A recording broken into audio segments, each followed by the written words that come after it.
बहनों, भाइयों से विनम्र अनुरोध है कि बूढ़े बाबा मंदिर प्रांगण में गायत्री महाराज की कलश यात्रा का शुभारंभ अभिलंब होने जा रहा है और हम सभी माता बहनों से निवेदन करते हैं कि अभिलंब बूढ़े बाबा के मंदिर प्रांगण में पहुंचने की कृपा करें। हमारी आवाज़ जहाँ तक जा रही हो सभी माताओं बहनों से निवेदन है कि बूढ़े बाबा मंदिर प्रांगण में गायत्री महाराज की कलश यात्रा का शुभारंभ अभिलंब होने जा रहा है।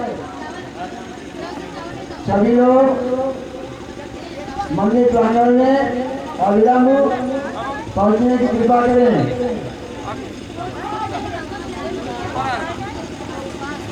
और हमारे बीच में आए हुए महामानव श्याम साधु, हमारे बीच में आए हुए महामानव श्याम साधु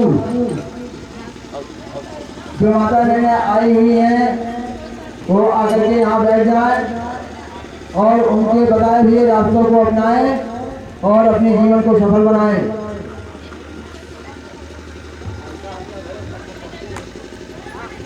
महामानव श्याम साधु एक महान अवतार है, परम जिनको जानना, पहचानना, समझना आसान नहीं है। किसी वस्तु को पहचानने के लिए अंतरात्मा की दृष्टि की आवश्यकता होती है। जब तक कोई मनुष्य आंतरिक दृष्टि से नए किसी वस्तु को देखता है उसके सही भार का पता नहीं पड़ता है कि क्या सही है, क्या सत्य है, क्या असत्य है। आए हम सभी लोग इस गायत्री महायज्ञ की कलश यात्रा में शामिल होकर के इन जन जागरण की यात्रा में चले और इस लोकाग्राम सभा की भूमि को इस महायज्ञ के आहुति से पावन बनाए। एक बार सभी लोग बोलेंगे, जयकारा लगाएंगे, बोले बूढ़े बाबा मंदिर की, बूढ़े बाबा की, बूढ़े बाबा की, बूढ़े बाबा की, बोले बजरंगबली हनुमान की, बजरंगबली हनुमान की, बोले भगवान की, बोले बाबा मुरारी दास की, बोले महामानव श्याम साधु की, परम पूज्य देव की, बंदनिया माता की, गायत्री माता की, ग्राम देवता की, स्थान देवता की, क्षेत्र देवता की, आए हुए सभी श्रद्धालुओं की, बोले भगवान की। हमारे बीच में आए हुए महामानव श्याम साधु के द्वारा जो अमृत वर्षा होने जा रही है उसे हम सभी श्रद्धालुओं से, श्रोताओं से हमारा विनम्र निवेदन है कि वो अपने अपने जीवन में अवश्य उतारें, सत्य को धारण करें। सत्य ही साथ जाएगा, सब कुछ नहीं रह जाएगा।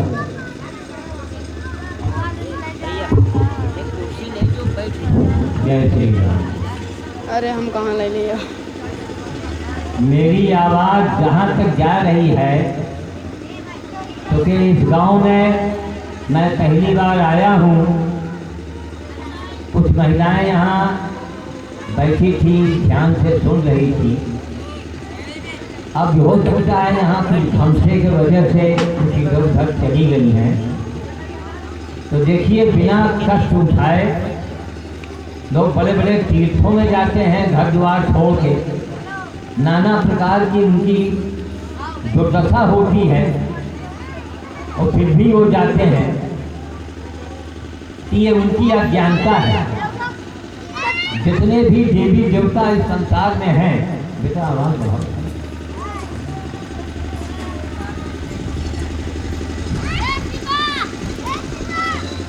जितने भी देवी देवता इस संसार में हैं वो सब आपके कर्मों में ही जुटे हुए हैं।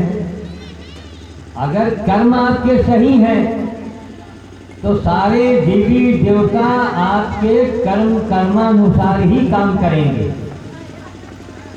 यहीं पर हमारा अंधा समाज भूल जाता है कि कर्म खराब करके और मंदिर और पूजा पाठ और यज्ञ की बातें करता है। उसका जब काम नहीं बनता तो उसके अंदर एक अरुचि पैदा हो जाती है, इसका किया तो का भवा, तो का भवा वो इसका सुनना होए तो सुन ले वाले के। यहाँ बिना फीस वाले बाबा हैं, यहाँ ना कोई दान चाहिए आपसे, ना दक्षिणा चाहिए आपके, केवल ये हम बताने आए हैं कि भगवान के भक्त जो होते हैं उनके क्या लक्षण होने चाहिए और भगवान की भक्ति कैसे करनी चाहिए। आप पूजा पाठ करें तो उसका रिजल्ट, उसका फल प्रतिफल सामने कैसे आवे, यही हम बताने के लिए आए हुए हैं। थोड़ा आप लोग समय दें, मेरी आवाज़ जहाँ तक जा रही हो तो अविलंब में इन बातों को सुन लें, समझ लें। और यहाँ ज़्यादा क्योंकि घमसा है, गर्मी है, तो हम किसी को ज़्यादा तकलीफ भी नहीं देना चाहते कि हमारी केवल भाषण तो सुनो।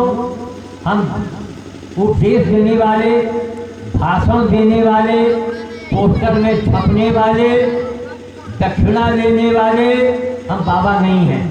इसी बात का मुझे गर्व है, आपको भी गर्व करना चाहिए कि आपके हिंदुस्तान में, उत्तर प्रदेश में, आपके रायबरेली जिले में, आपके रायबरेली जिले के बगल में एक ऐसा बाबा आया हुआ है जो दुनिया के जितने भी बाबा हैं उनके लिए थोड़ा वो भारी पड़ रहा है।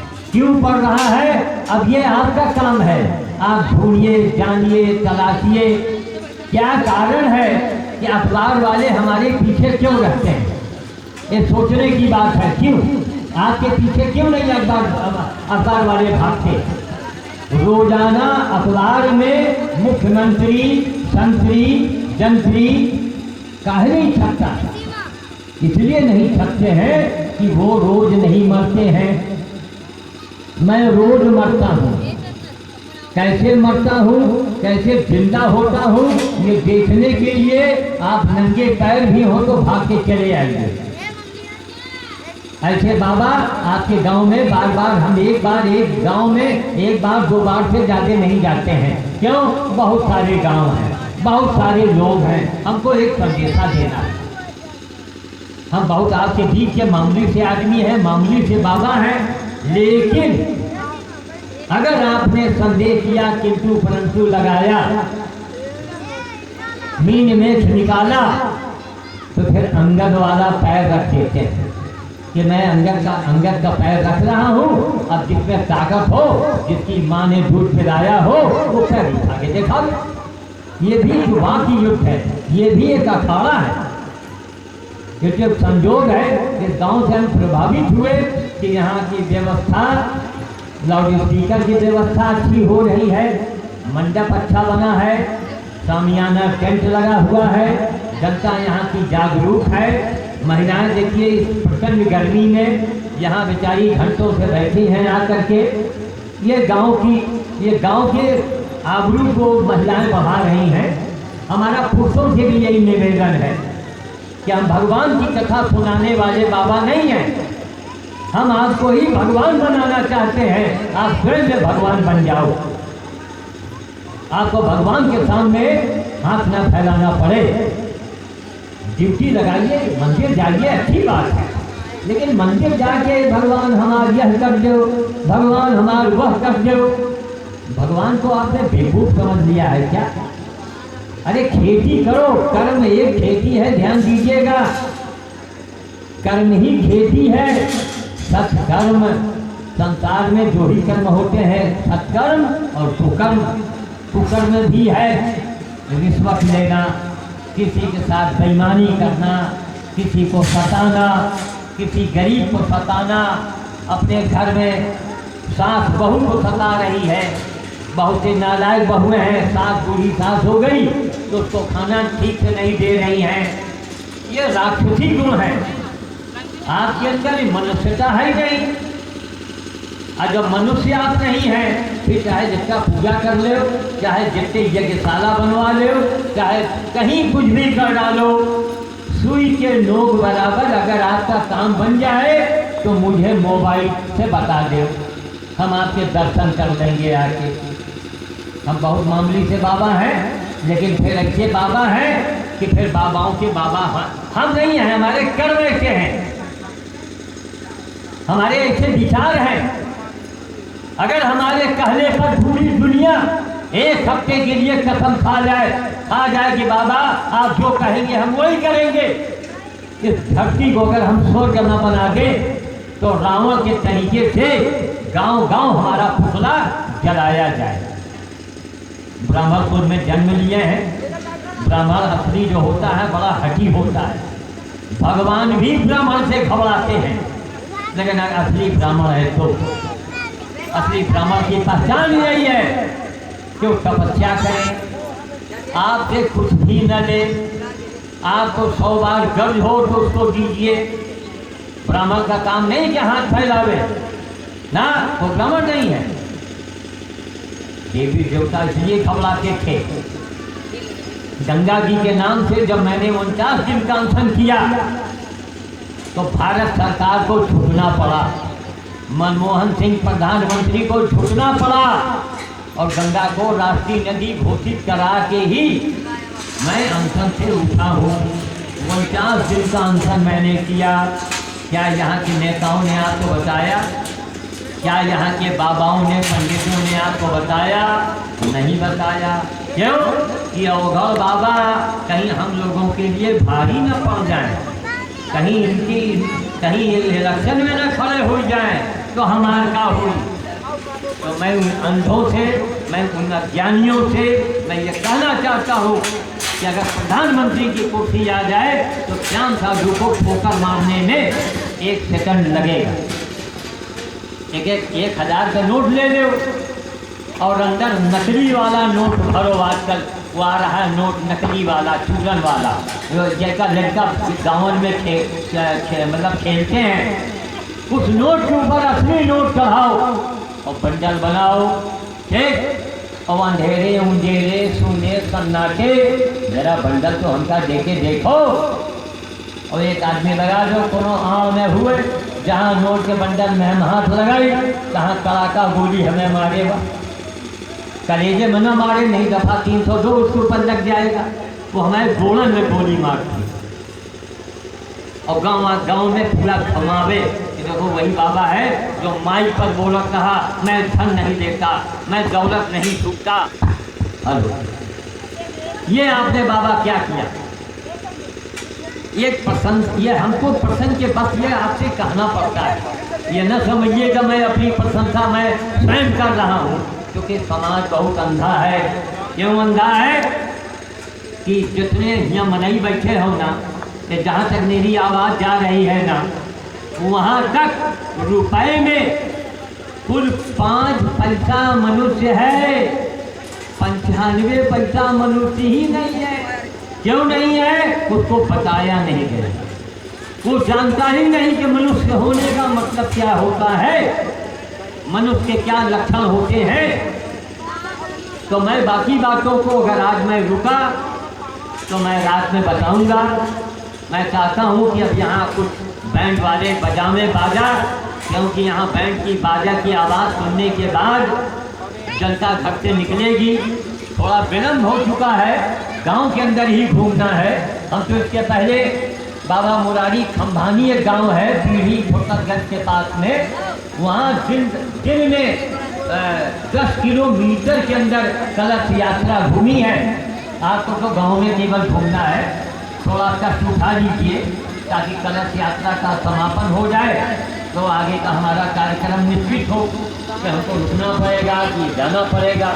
तो हमारा एक संदेशा सुनिए, करके देखिए, आपका काम नहीं बनता है, आप हमको मोबाइल कीजिए। और मंदिर में भाई बहुत से एक से एक मेहरारू पड़ी है तो झूठे कहिए, अरे बाबा 2000 रुपया खर्चा की ना और इतने गैजन का खवावा, इतने बंदरन का खवावा, वहाँ तो काम नहीं बना। तो हम 2000 रुपये उसको दे देंगे, मंदिर में रख देंगे, वो उठा देगी। हम वहाँ तक दावा करते हैं। अभी कहिए बाबा पैसा कहाँ से आवेगा? तो पैसा मैं जिसका काम करता हूँ वो पैसा भेज देगा किसी के जरिए। अमेरिका में हमारे शिष्य बैठे हैं, उन्हीं से कहेंगे वही आपको पैसा देंगे, लेकिन मंदिर में उठाना पड़ेगा। जो हम काम बताएं, रास्ता बताएंगे, आपका काम बनेगा बनेगा बनेगा। तो मैं वाणी को विराम दे रहा हूँ। आगे की बात रात्रि में आप लोग सुनिएगा, रख दीजिए। आपका काम बनेगा, कुछ काम बनेगा, यह आपके कर्मों पर आधारित है। आपने गलत काम किया है, आपके यहाँ नंबर 2 का पैसा है, तो मेरा आशीर्वाद या बंधन भोज का असर बहुत थोड़ा सा होगा, माफ कीजिएगा, थोड़ा ही होगा। तुमको बेटी जो सवाल था तो हम मोटा मोटी बताते हैं, दोबारा फिर पूछ लेना। जहाँ पर उनको चोट लगी थी वहाँ पर थोड़े तेल की मालिश दिन में 2 बार 4 बार 5 बार अंगूठे से रीढ़ के ऊपर वो मालिश करती है। और लाइब्रेरी में हम पढ़ के बता देंगे। बाबा रामदेव की कुछ दवाइयाँ लाएं। बाबा रामदेव की दवाइयाँ पूरी दुनिया में बिक रही हैं। वैद्य की दवा है, बाबा रामदेव की दवा कभी नुकसान नहीं करेगी। उस दवा का सेवन करें और आप बंदर को खिलाइए। आपके गांव में कोई बूढ़ी गाय हो, बूढ़ा जानवर हो, तो उसके जो किरना चपटे लगे हो उसको निकालिए जाके। जरा ध्यान बचा के लगाइएगा, कहीं आपको पैर न मार दें। जानवर तो जानवर, तो किरना चपटा गाय से निकालने से ये बहुत बड़ी तांत्रिक क्रिया है। कोई खौरा कुत्ता हो उसको जला हुआ मोबिल, ये जो इंजन ट्रैक्टर से निकलता है काला काला तेल, वही कटवा तेल लेके उतना कुत्ते को पोत दीजिए 2 बार। आज फिर 15 दिन के बाद 2 बार लगाने से कुत्ते को इतना आराम मिलेगा। आपके घर में कभी भी कोई आदमी आपके जीते जी एक्सीडेंट में नहीं मरेगा। अगर फौज में है, पुलिस में है, बिजली विभाग में है, तो करंट से नहीं मरेगा, गोली नहीं खाएगा। यह है कुत्ते की सेवा का चमत्कार। हम लोग करते क्या है, कुत्ते को खिला दिया, अरे बाबा उनके खौदा है, खजवाए मरा जा रहा है, तो लेके करकवा तेल लेके भाई मान लो न छुए दिए, वो पहुला हुए तो चुपे वही तेल उसको बना दो। जितनी दूर तेल उसके लगेगा उतनी दूर खौदा खत्म। वो कुत्ते का चमत्कार आप देखिए, काल भैरव का वाहन है। गाय की सेवा से बड़े बड़े काम बनेंगे। ये नहीं कि गौ माता दूध दे रही है तो सेवा हो रहा है। गौ माता बुद्धि हो गई, उनके खौला भर किलना चपटा लगे हैं, अरे भैया दवाई आवत है वही का लगा दे। और जब दवाई आई तब आई लेके यही जो शीशी के ढक्कन होत है वही जो करवई निकाल दो, मारो मत होता। जो किलना चपटा है उनका करवई के निकाल दो, जानवर का अलग कर दो, उनका जहाँ रहेंगे जाना हो जाएगा। बहुत लोग आ गई हैं वो किलना निकली है गोबर में पहुँचते हैं, वो मर जाएगा ना। किसी को मारो मत, आप मारने वाले कौन है भाई किसी को। इसलिए कभी भी आप सेवा करके देखिए, यह अवघड़पन की सबसे बड़ी क्रिया है।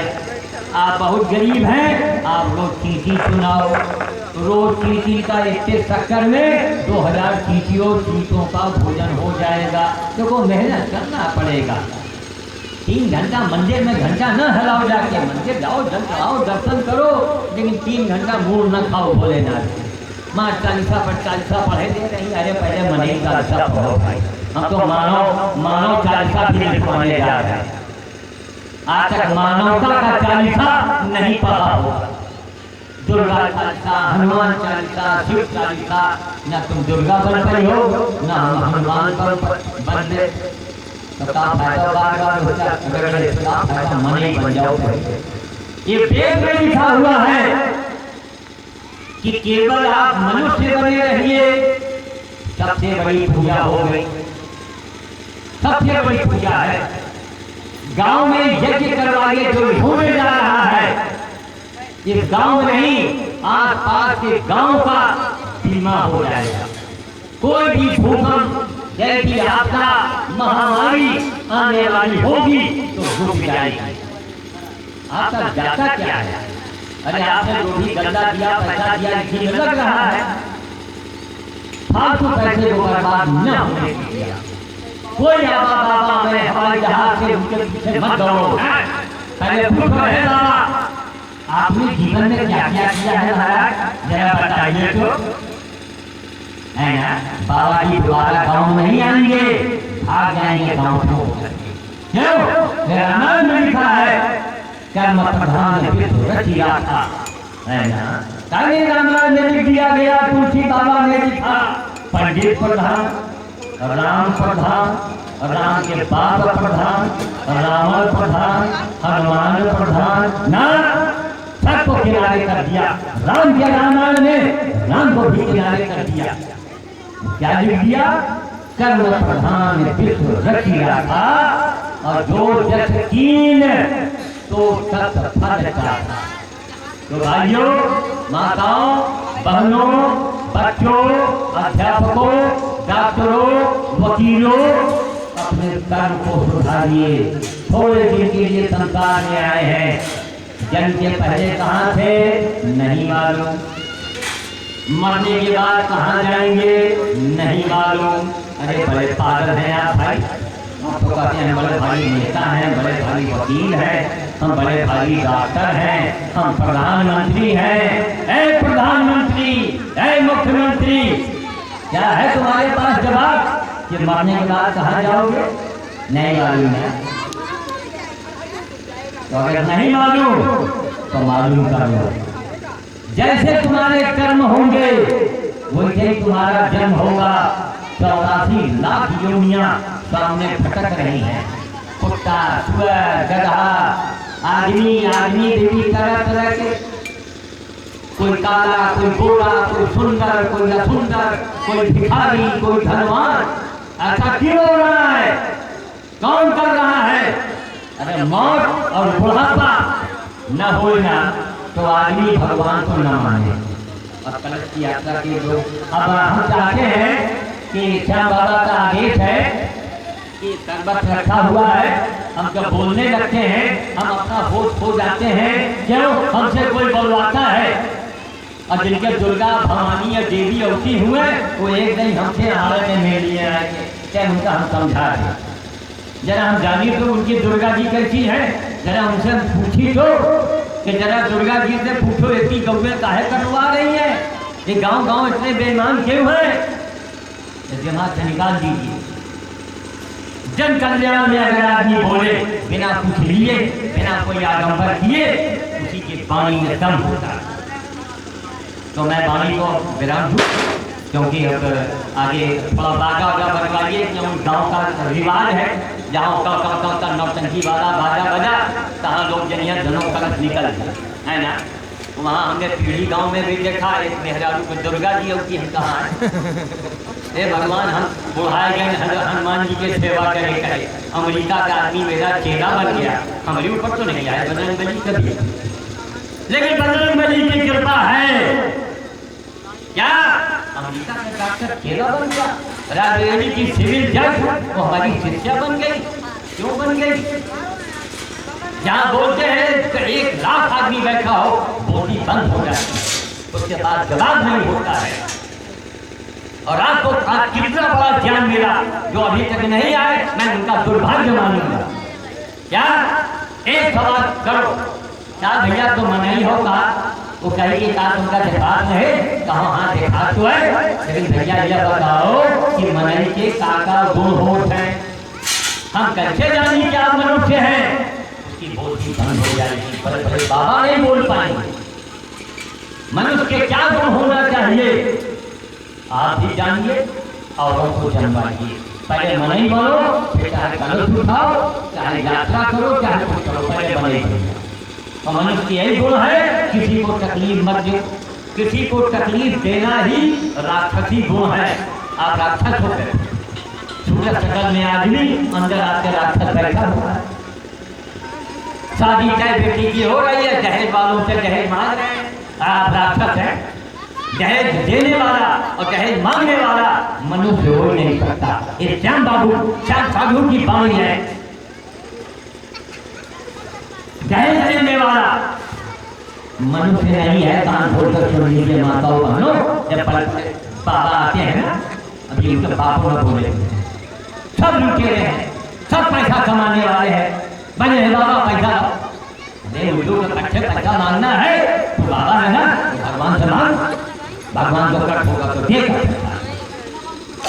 भगवान की हम सेवा करें और ठीक आपसे मांगी, दक्षिण आपसे मांगे। आपसे पैसा क्यों हो गए? एक तो लोग पानी में डूब सेवा तपस्या करो। हमारे जो पूर्वज के पंडित लोग ऋषि मुनि और जंगलों में तपस्या किया करते, तो तब उनके अंदर ताकत आती थी। मेरे कहने से आप चीजा खिलाइएगा, आप पेड़ पौधा लगाइएगा, आप बंदर खिलाइएगा, आप गाय की सेवा कीजिएगा, आप कुत्ते की सेवा कीजिएगा, तो हमारी ताकत और बढ़ जाएगी और आपका काम बनना शुरू हो जाएगा। क्यों? आप मनुष्य बन के पूजा सेवा कर रही हैं ना भाई। राक्षस बन के पूजा करी हो तो रावण वाला हाल हो, रावण विनाश होगा। नाथ और सवादक नातियों का और कोई दिया लगाती वही हाल होता है। बड़े बड़े राजे रजवाड़ों के मंदिर में और उनके महलों में कबूतर क्यों बोलता है भाई? क्यों? गलत काम किया है। रावण का काम किया है तो रावण बन के कभी पूजा मत कीजिएगा। हमारा आपसे यही निवेदन है। बाणी को मैं विराम देता हूँ। मैं चाहता हूँ कि बाजा वाले पूरी ताकत से बजाने, ताकि गांव वाले निकल के हमें हमारे आज रात में भाषण के बाद हम गांव की जरा संख्या देखेंगे। ये टीवी बन रहा है, ये टीवी मालूम है पूरे हिंदुस्तान में दिखाया गया है, पूरे भारत में। तो मैं वाणी को विराम देता हूँ। जय श्री राम, जय श्री राम, जय श्री राम। बहुत गजब का चलाता है कैमरा, इसका हिलता ही नहीं। ये इसका